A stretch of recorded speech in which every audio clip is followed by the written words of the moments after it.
તહેવારોની રજામાં દ્વારકામાં ભારે ભીડ જોવા મળી રહી છે। દિવાળીના દિવસથી દ્વારકામાં ભારે ભીડના દ્રશ્યો સામે આવી રહ્યા છે।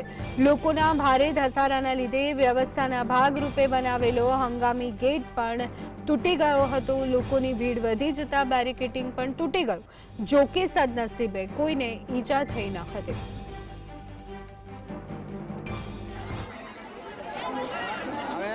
તો દ્વારકામાં દિવાળીની રજાઓને લઈને વેકેશનને લઈને શ્રદ્ધાળુઓની લોકોની ભારે ભીડ ઉમટી પડી છે।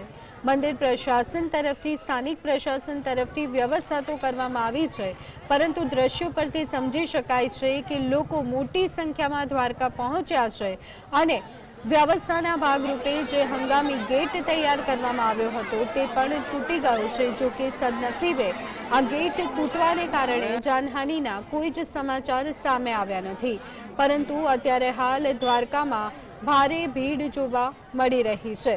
દિવાળીની રજાઓને લઈ અને લોકો બહાર ફરવાનું પસંદ કરતા હોય છે, ત્યારે ધાર્મિક સ્થળે પણ લોકોનો ધસારો વધતો હોય છે, ત્યારે દ્વારકામાં પણ સ્થિતિ તે જ જોવા મળી રહી છે।